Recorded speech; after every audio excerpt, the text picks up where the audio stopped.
right, we are starting now. The time has arrived, and we're doing two platforms with this. Skip that process, turn on the mic, and are we rolling? It looks like we are rolling here. We are recording. We are recording a space on X right now, and at the same time, I am doing a video for YouTube and Rumble that will be posted later. So, yeah, we're trying to do two things at the same time with two different smartphones, and so far it seems to be working pretty darn good. So, if I seem to be, you know, kind of distracted from one device to the other, it's because I am. I'm literally being distracted from one device to another. But anyway, how is everybody doing this morning? I hear say there was an election last night. Whatever your favorite party was, I hope you're doing good this morning. God, I stayed up until midnight last night, which is very, very late for me because I'm up at 5 in the morning to do my morning marketing and making videos and podcasts and things like that, getting organized, doing research. And so, yeah, I'm usually in bed by about 10 o'clock, 9 o'clock, and up by 5. But last night, I just wanted to see, how the election would pan out. And when I was reasonably sure that the results were in and things wouldn't suddenly magically be flipped, I went to bed and just got a good 5 hours of sleep. So, yeah, I'm a little, maybe a little off this morning, but feeling good. But anyway, our topic for today is home hustle, navigating the ups and downs of home business. And what we just went through last night is one classic example of things that you have to manage in your home-based business if you want to be successful. You have to get good at time management. And I've got 3 tips here, all centering around time management and how, you need to really learn how to budget your time well if you want to be successful in home-based business. Because the first trap that I see a lot of people falling into when they start their own home-based business is that one of the reasons that we start a business from home is that we want to be our own boss. We want to be able to make our own schedule. And the problem that a lot of people have in the beginning, and this can be a fatal problem, is that they think they can just work whenever they darned well feel like it. See, a lot of us, we spend a lot of years working from other people, punching that time clock, and just not having our time be our own. Spending like 5-6 days a week, renting our time out to a boss, an employer, in exchange for money. Trading our time for somebody else's money. And when we get away from that, sometimes people want to celebrate, and they celebrate too much. And instead of spending their time doing the work needed to make your home business successful, they'll just work whenever they darned well feel like it. And if I don't feel like working today, that's okay. I'm my own boss. I'll try to work tomorrow. If I don't feel like working tomorrow, it'll be the next day, or the day after that, or the day after that. And before you know it, you haven't made any sales. You've made 0 progress in your home-based business, and you're wondering why you're not getting any money coming in, wondering why you don't have any customers, any clients. And it's because you've got to learn how to budget your time. Being your own boss means that you have to find ways to motivate yourself to do what is needed, what is necessary to make your business successful. And one thing that I've found that works for me is that instead of just being too flexible with my time, I make a schedule for myself.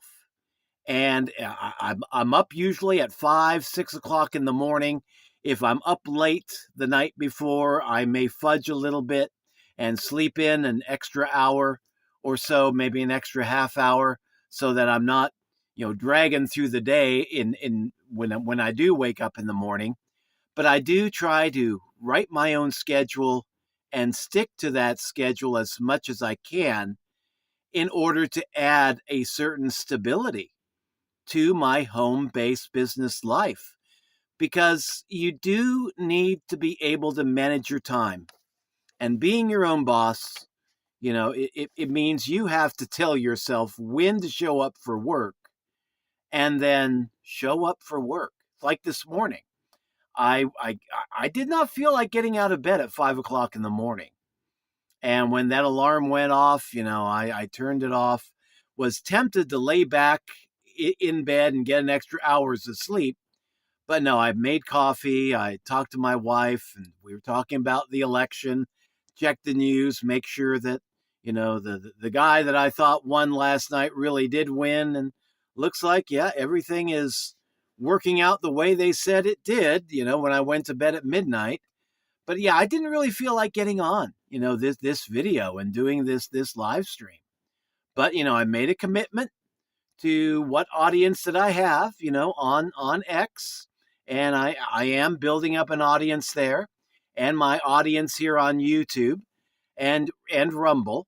And so yeah, I just had to have that commitment that I said I was going to show up at a certain time, and I am showing up at a certain time.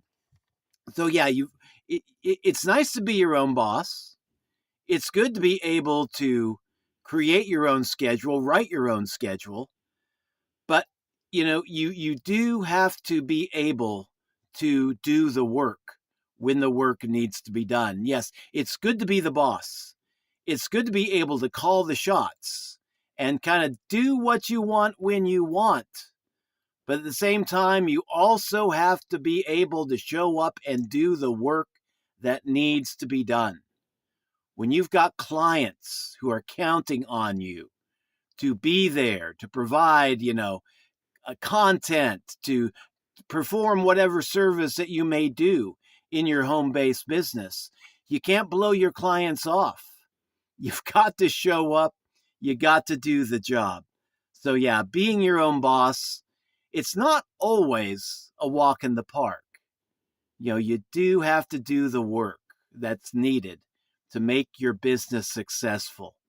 So yeah, it's nice to be the boss, but you also have to do what needs to get done in order for your business to succeed. A second point is, and this is something else that applies to what we just went through, finding a work-life balance and committing to a work-life balance.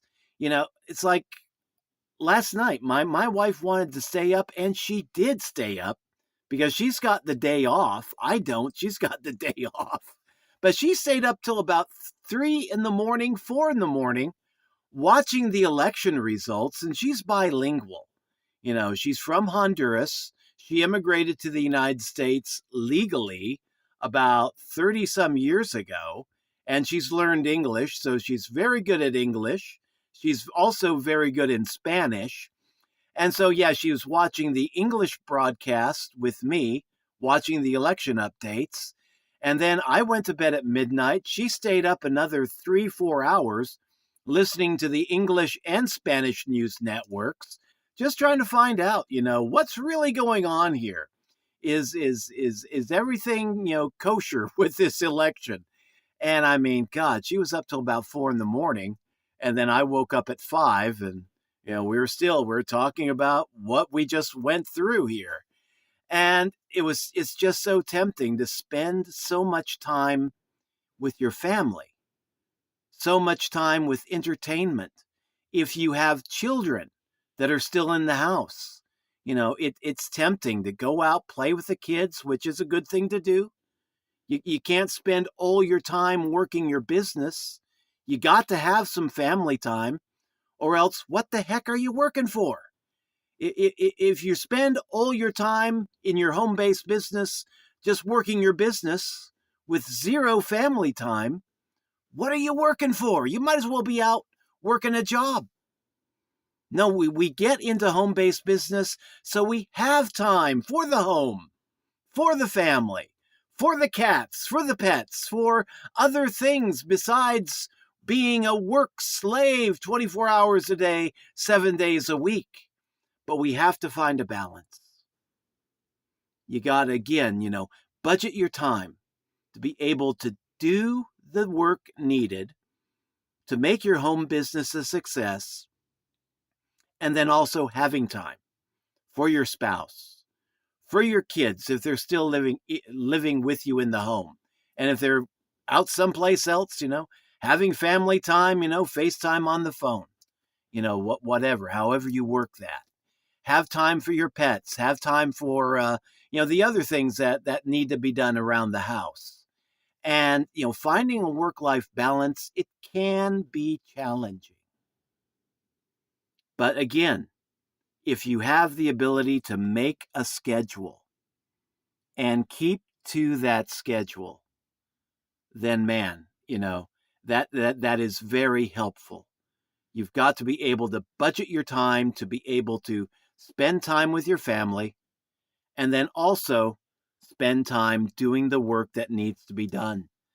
So finding a work-life balance, that is, the upside of that is that you do have time in home-based business to spend with your family. One reason why I got my home-based business going, God, about 14 years ago, is that my mom and my dad, getting up into their golden years, and mom was coming down with full-blown Alzheimer's disease. Dad had vascular dementia. We had the double whammy, both at the same time. They were both physically too healthy, I thought, to put into a nursing home, but mentally, they could not be left by themselves for very long at all. And Dad he was just straight up honest with me and said, Ralph, we need a keeper. And he was asking me to be their caregiver.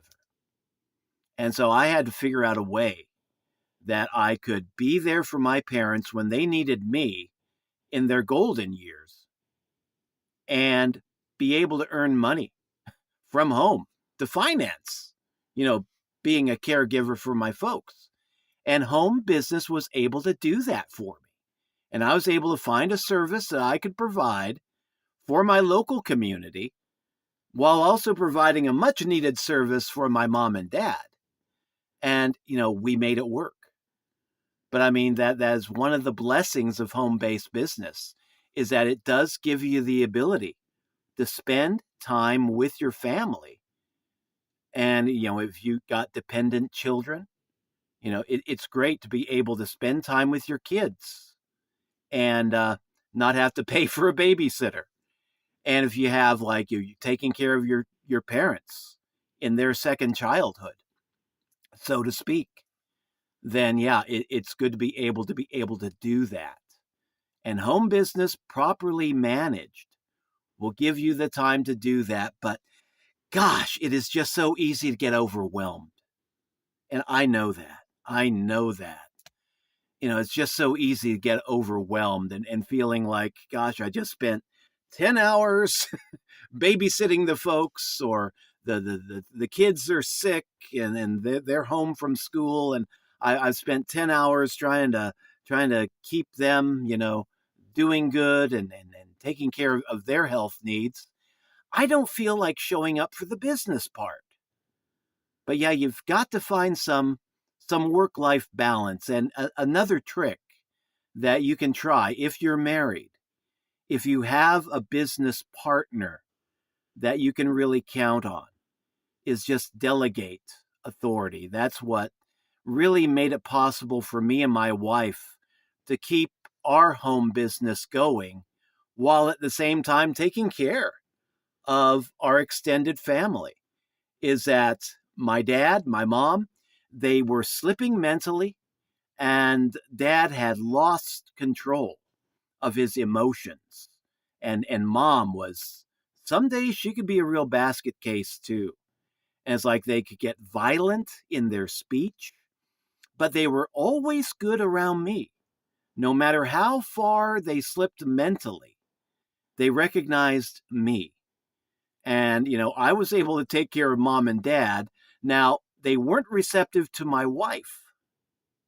It was there that dad would raise his voice. He would get kind of verbally abusive. Mom would, I don't know, she was off in la la land half the time. She thought she was a 7-year-old girl living in Canada and that my wife was the neighbor down the street that she once knew 70 some years ago. But I mean, yeah, it was a lot to handle. But the way we handled that is I told my wife, okay, she was an integral part of one of the home based businesses that we did, which was doing coaching, love and relationships coaching, life coaching over the phone. And we were doing that in English and in Spanish. My wife did the Spanish side of the business. And I told her, okay, don't worry about taking care of mom and dad. That will be my job that I do. You focus on keeping your energy clean and just staying at our place and taking care of the clients. And so, yeah, we were able to strike a good balance there because I ended up spending like 8-10 hours a day taking care of my folks. And Heidi was able to spend that time working with our clients. And between the two of us, we were able to keep things going between family, between home-based business. And another trick that we did is that when it came to technology, when it came to the internet, my wife knew nothing about online business. She knew nothing about the technical side of running an online business. And that was my forte. But she was great at dealing with customers in any language, practically, be it Spanish or English. But yeah, in both languages, she was handling the customers really well.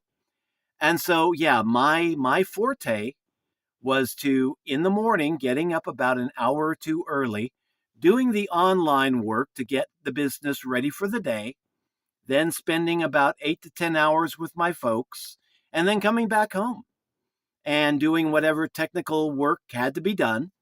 And if my wife had a problem technically, she could call me and I could leave the folks and come back home and take care of the home-based business.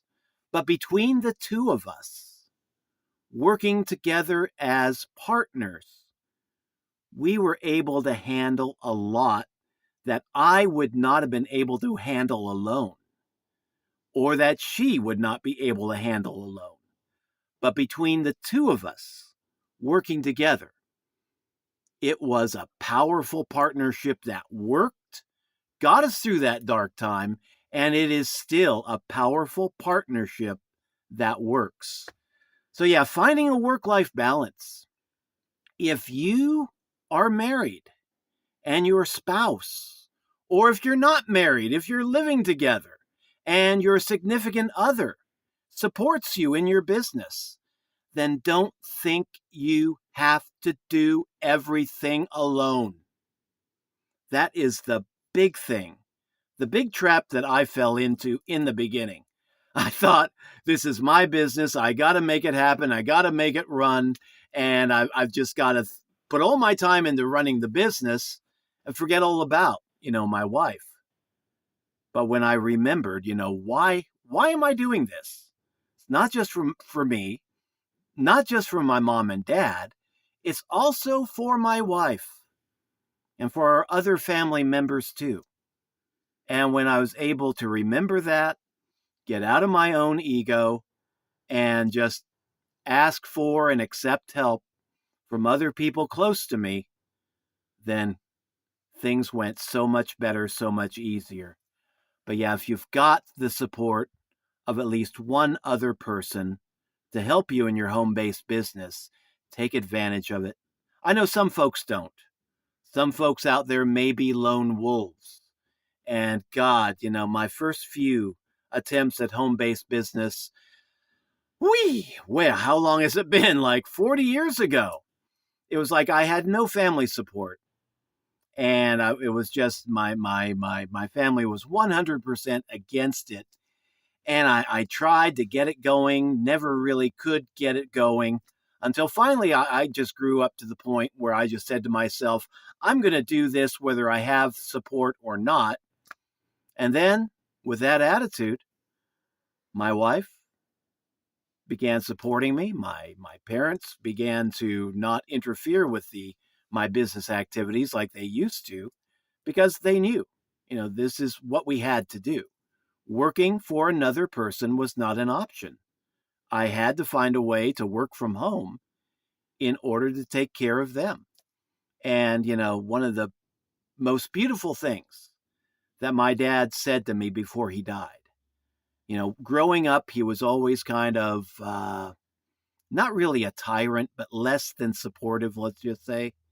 And he was always saying, you can't do this, you can't do that. You're not good enough, you're not smart enough, you're just not put together right to be an entrepreneur. So forget all about that entrepreneur stuff. Find a good job with a good company, give them 40 years and retire on 40% of what you used to get paid. He used to think that was the American dream.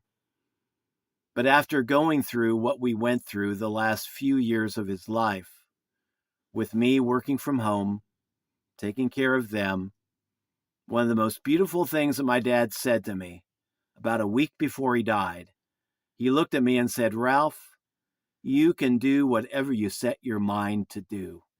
And he began to tear up a little bit because he began to remember some of the things that he said, when I was younger, some of the ways that, I think he tried to kind of hold me back from my dream, and I let him. It wasn't all his fault. I let him. But yeah, that was a very beautiful moment when he started to tear up and say, Ralph, you can do whatever you set your mind to. And more or less just started thanking me for all that we were able to do, my wife and I, for them in their final years. And a week later, he was gone. But I mean, yeah, finding a work-life balance. A little bit of that is about scheduling. A lot of that, though, is just talking to people, setting up boundaries, letting them know, okay, at such and such a time, I'm going to be doing the business. Please respect that time. And at such and such a time, I'm going to have time for family. I'm going to have time for you. I'm going to have time for the kids. Going to have time to play with the cats, the dogs, if you're animal lovers, whatever. And just get everybody on the same page as much as possible. That when the clock says, such and such a time, it's going to be work time. And then when family time comes around, it's family time. And respect both those times. And one temptation that I fall into is trying to enjoy family time, but at the same time, have my smartphone in front of me doing social media work. And it's like that. My wife sometimes will kind of give me a bad look, sometimes read me the riot act, because she'll remind me this is supposed to be our time, not business time. This is supposed to be our time. And so, yeah, it calls for budgeting time and keeping everybody on the same page, including yourself, to respect, when you put in time on the home job and when you put in time for the family. So, yeah, finding that work-life balance and keeping communications open with your spouse, your significant other, your family, your kids. Sometimes pets can be demanding too, and it's hard for me to explain to my cat, when it's time for me to do a video. I don't have time to feed you tuna right now. Give me about 30 minutes and then I'll be there for you. But yeah, finding that balance, so important.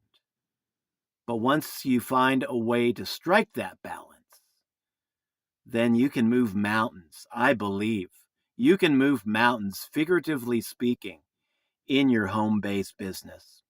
And my last point number 3, This is something that I ignored in my first few years of home-based business because I just felt so overwhelmed by other things. But looking back, this is one thing that did. It stifled my growth for a very long time. And then when I started doing this, my business began to grow, my skills began to grow, and things began to work out so much better. But my third point is budgeting time for self-improvement, personal development. You can't spend all your time just working your business and not learning how to do it better. Spend a certain amount of time every day. I would say if you can budget like maybe an hour every day to attend a mastermind meeting. Work with other people, network with other people, not promoting your business, but associating with people who are 10 steps ahead of you in business, who are able to share with you, their skills, their knowledge, their experience, strength, and hope, and help to nurture you in your home-based business growth. Yeah, attend masterminds and network with other people so that, those successful people, their energy can rub off on you and that you can become a better person mentally in your home-based business. A lot of home-based business success, people tend to think it's about the mechanics. It's about getting into the right opportunity. It's about getting into something with the right compensation plan. It's about advertising and doing all that. And yeah, all that does have an impact. But a lot of home-based business success is about mindset. And if you get into your home-based business with a terrible mindset, then you're not going to go anywhere with it. And you've got to be able to grow your mindset.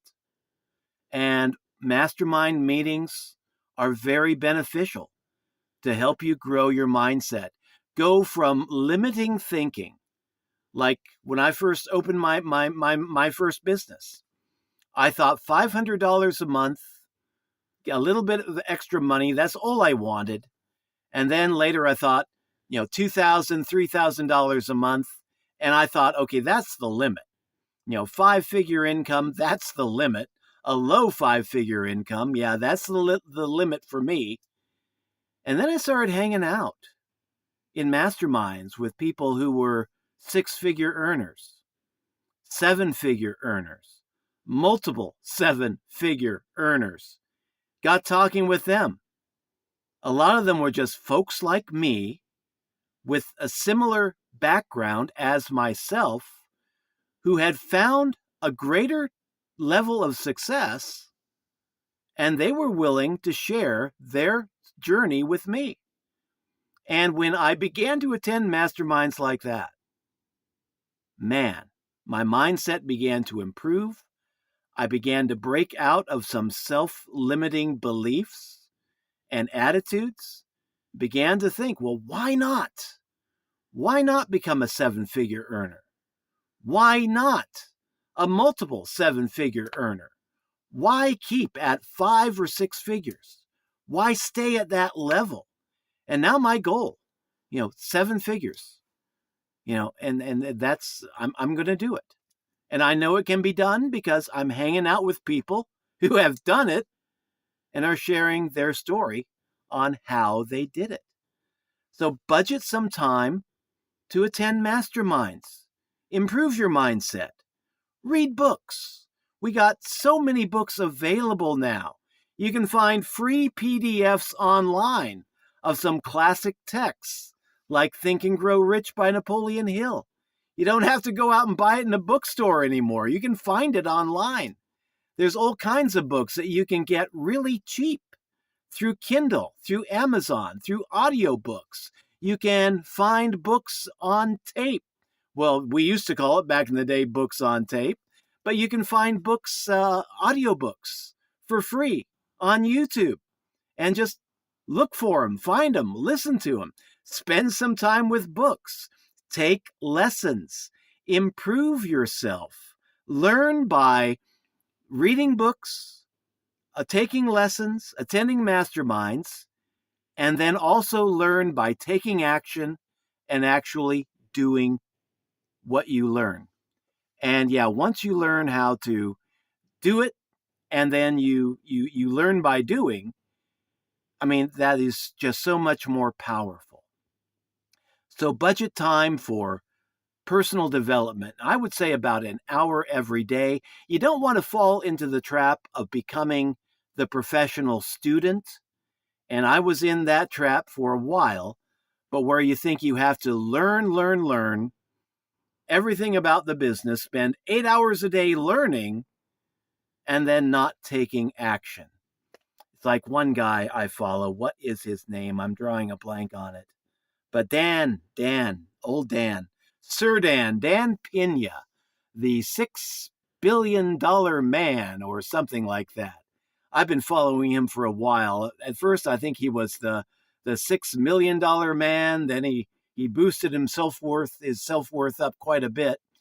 But he shared a story about when he gave a talk at a college on entrepreneurship. And he was talking to this guy who was a young freshman, and the young freshman was excited about learning how to become an entrepreneur. So Dan Pena, he recommended a book, and he said, take this book, read this book, apply its principles, and it will help you in your journey on becoming an entrepreneur. And the guy thanked him profusely. He took that book, took that information, and Dan Pena, he gave his lecture at that college and then went his own way.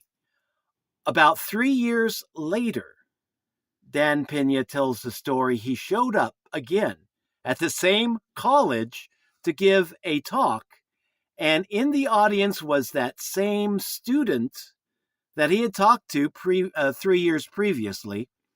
And he talked to him again after he gave his talk at the entrepreneurship event at that college. And he asked that student, okay, how are things going for you since we talked last? And the student was just so excited. And he said, man, I read that book that you gave me. That was great.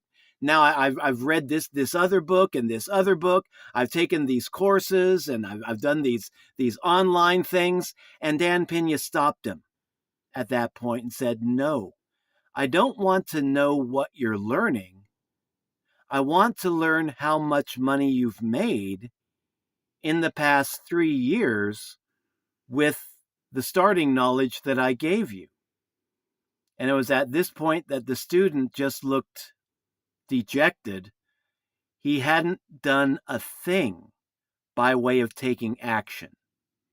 He had become a professional student, which is in college, that's what we are. We're professional students. We're not there for the most part to make money.